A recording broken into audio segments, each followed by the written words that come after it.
Okay, hello everybody. Joseph P. Farrell with news and views from the Nefarium on Thursday, August the 2nd, 2012, and the year of the apocalypse. And that's what we're going to be talking about today is apocalypse. But before we get to that, I want to thank everybody that has been making memberships, donations.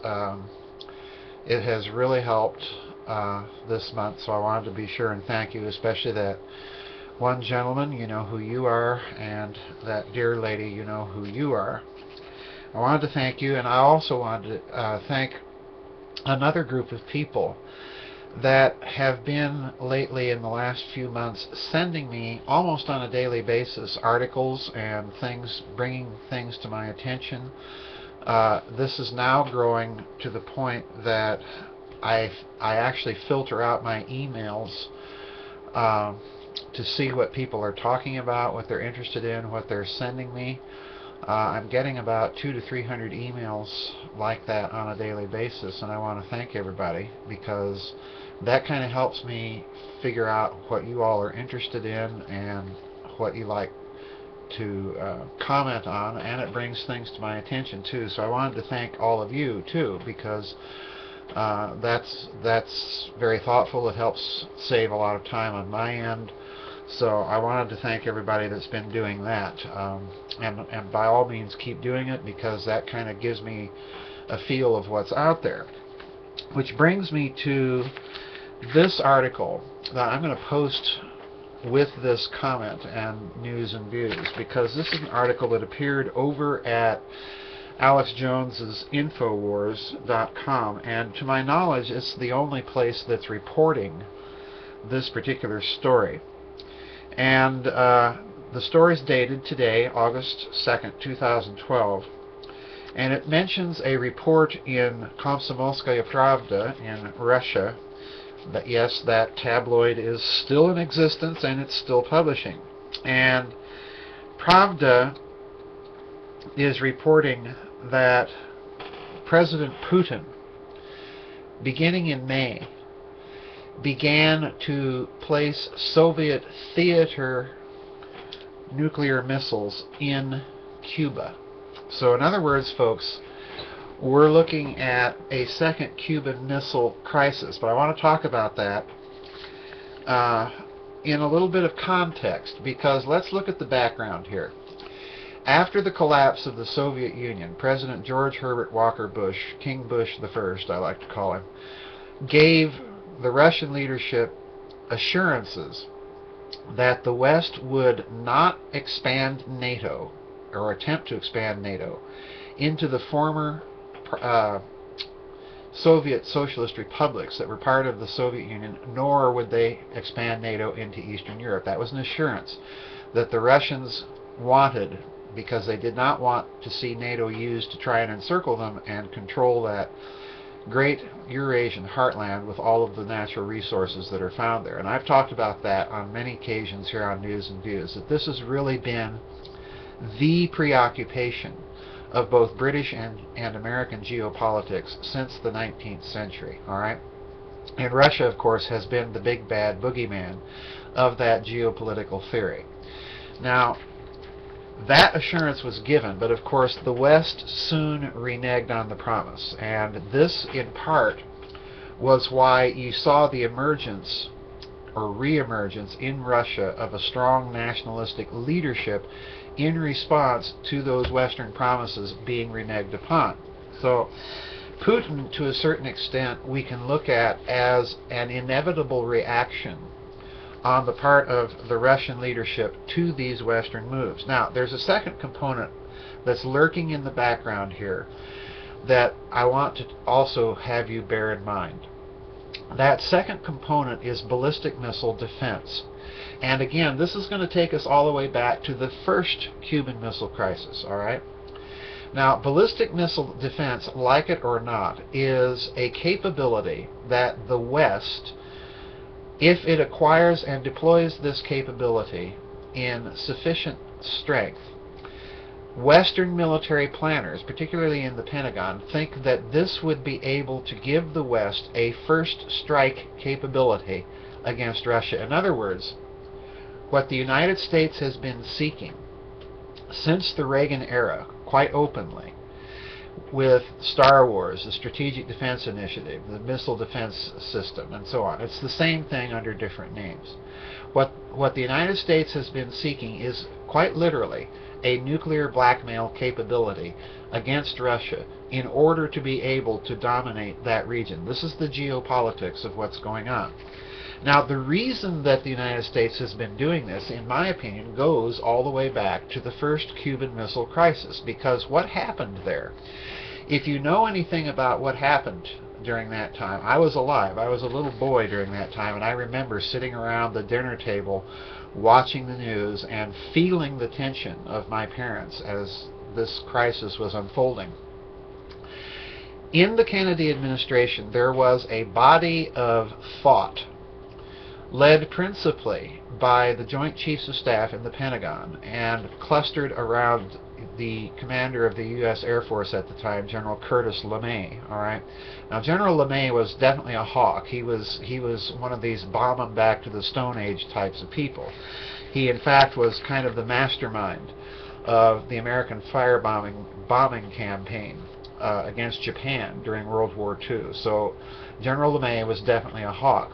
There was a body of opinion in the Pentagon at the time that thought that Kennedy should invade Cuba, take the missiles out that way, and fully risk going to a nuclear war with the Soviet Union. And the reason they thought that they could win that war was that the Soviet Union at that time did not have a large thermonuclear strategic missile capacity. In other words, the United States would simply be able to survive any Soviet onslaught and retaliate many times over with its own strategic missiles. Now, when Kennedy did not do this, there was a certain segment within the American Joint Chiefs of Staff, within American think tanks, that thought that this was the last golden opportunity to establish some sort of nuclear superiority over Russia. And at that point, beginning from the Cuban Missile Crisis on up to Ronald Reagan, you saw these think tanks quietly beginning to try and figure out a way to achieve nuclear primacy over the Soviet Union or over Russia, and therefore a nuclear blackmail capability. So this is what's going on in the background. Now, in this article that Alex Jones is citing on his website, there is an interesting statement that Pravda cites President Putin as making. He says, quote, "The Russian Federation has fulfilled all terms of the agreement, and even more, I shut down not only the Cuban Lourdes, but also Cam Ranh in Vietnam." These were Soviet bases. "I shut them down because I gave my word of honor. I, like a man, have kept my word. What have the Americans done? The Americans are not responsible for their own words. It is no secret that in recent years the U.S. created a buffer zone around Russia, involving in this process not only the countries of Central Europe, but also the Baltic states, the Ukraine, and the Caucasus. The only response to this could be an asymmetric expansion of the Russian military presence abroad, particularly in Cuba," unquote. Now, this is the crux of the issue, this quotation in Pravda from President Putin. Now, the only question that we have to ask at this juncture is, number one, is Pravda telling the truth? Did Putin really say this? And number two, if that's the case, then is Putin lying or telling the truth? Did he really put missiles in Cuba? All right. If he did, why haven't we heard about it? Number three. All right. Now, I happen to think, first of all, that Pravda is telling the truth, because Putin has made it clear that Russia is not going to sit by and tolerate a unipolar world dominated by the America, dictating terms to everybody else, particularly Russia and China. All right, that's been made very clear. He started using this tough language at the NATO summit in 2007, and he's been using it ever since. To back that up, let's recall that President Putin has placed a Russian naval base in Venezuela. All right. Now we have an assertion that he has stationed Russian theater nuclear missiles in Cuba. Now the reason that he's done so, and the reason I think that this has actually happened, is precisely because in the Russian military calculations, an American ballistic missile defense system has to have time to acquire the target and eliminate it. Stationing Russian missiles in Cuba will drastically cut down the target acquisition time of any American ballistic defense system, ballistic missile defense system, and therefore poses a real genuine threat to the United States. And it's an equation balancer. This is the key here. It's a way for Russia to restore some sort of nuclear parity with the United States. So that's why I think it's actually been done.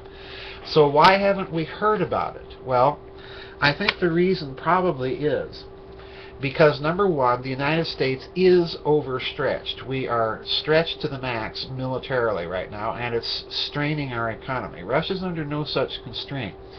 Number two, we haven't heard about it because we are in a weakened condition, and we simply could not afford to escalate a direct confrontation or crisis with Russia at this juncture. Now, that brings me to one final comment I want to make with respect to this article and things in general. I've been commenting a lot on these news and views about this change, this cultural transition that we're going through right now. I've talked about the fact that this is a change that seems to happen about once every 500 years in human history. But what we're going through now is something vastly and qualitatively different than anything that has preceded it in human history. In other words, this is the big change, folks, in a way that everything else up to now has paled by comparison. In this change, we're seeing another player emerge on the global stage, and that's, of course, China. China made big inroads into Africa, had massive trade deals with Colonel Gaddafi in Libya. And incidentally, it's China that's behind what's going on in the Sudan, Darfur, and so on and so forth. Now, when China goes to these countries, what it is doing is it's offering terms that basically can beat any terms that the IMF, which is of course a front for American geopolitical interests, it beats any terms that the IMF offers.